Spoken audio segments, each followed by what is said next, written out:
Hey everyone, Anthony Fantano here, internet's busiest music nerd, and it's time for a review of this new James Blake and Lil Yachty project, Bad Cameo. Is this a bad cameo? Right here? Yes, it is a bad cameo. Here we have a new surprise album from two of the most unique individuals on the modern popular music landscape, James Blake and Lil Yachty. If you are only casually aware of the work of James Blake and Lil Yachty, the stuff they have released over the past decade, you might be looking at this collaboration and just be thinking, what the hell? Oh man, this guy's like a rapper living in Atlanta, and this other guy is like an electronic music producer slash crooner boy from the UK. But when you actually look deeper into the respective catalogs of each of these individuals, this collaboration actually makes quite a bit of sense, as I think James Blake and Yachty are a lot more peanut butter and jelly than they are oil and water, especially when you consider the various collaborative and supportive roles that James has played on the production side or background vocal side on any number of rap and rap adjacent projects and albums over the years, and also take into account the fact that Lil Yachty has been getting quite experimental in recent days with his output, dabbling quite a bit in pop music and psychedelic music too. So yeah, between Blake and Yachty, there is more creative overlap than some may assume on the surface. And the vibe and combination of styles that these two come together with on this record is a little difficult to define genre-wise. Maybe because the songs and structures that these two forge on this record tend to run sort of abstract, a little linear. The opening track, for example, may not be my favorite on the record, but it's at least a pretty effective tone setter in terms of giving you an idea of what is to come. Lots of spacey, immersive, subtle, nuanced beats, topped with Yachty's melodic and boyish lead vocals and rap flows. The pace of it all isn't exactly thrilling per se, but it is vibey, especially as James's angelic vocal harmonies come into the fold in the second half. So yeah, there are some pretty moments on the track. As a song, it's an interesting notion, but I can't help but feel like the progression of the track isn't, you know,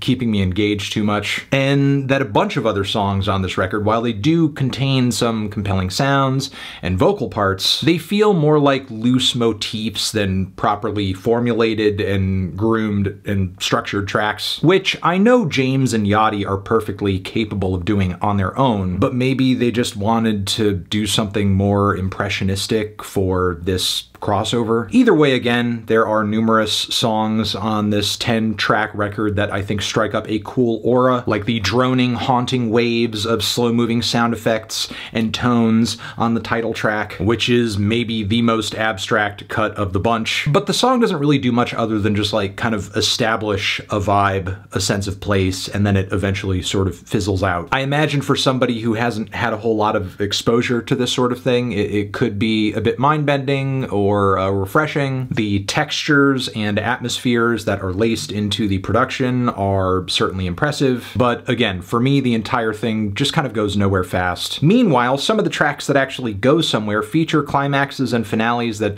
are falling a little short, like the clutter of beats and new agey sound effects on In Grey, which are not really that hard-hitting, or the mess of wailing synths and trap hi-hats and what sounds like some acid bass hits on Transport Me. It's a lot of sound, but not a lot of coherence, in my opinion. Though, despite falling short musically and structurally, there are some cuts that at least provide a bit of lyrical focus, like in the case of Missing Man, which is very much about a man or a father who doesn't seem to be very present in the lives of his family. There's also Red Carpet as well, which is a track that's really all about valuing love and intimacy and privacy and peace over fame and attention and the audience judgment that often comes with that. But yeah, the lyrical angle on this one I just found to be way more interesting than the music that underscores it. The only two tracks on the record that really truly truly hit for me were most likely Midnight, as well as Woo. I feel like in terms of rhythm, song structure, standout choruses, general high points, these songs were really it. Pretty much every other song felt like it was, again, coming up short in a lot of basic aspects, or just navel-gazing and wading so deeply into the abstract weeds that they kind of just lose any and all momentum. So I guess at the end of the day, again, while I do think James and Yachty have and continue to have a lot in common creatively, the full potential of that artistic overlap was just not really realized on this project, and I think that's mostly due in part to the songs themselves just being so scant and being so sketchy, which is why I'm feeling a decent 2 strong 5 on this one. Transition, have you given this album a listen? Did you love it? Did you hate it? What would you rate it? You're the best, you're the best. What should I review next? Hit the like if you like. Please subscribe and please don't cry. Hit the bell as well. Over here next to my head is another video that you can check out. Hit that up or the link to subscribe to the channel. Anthony Fantano, Bad Cameo, forever.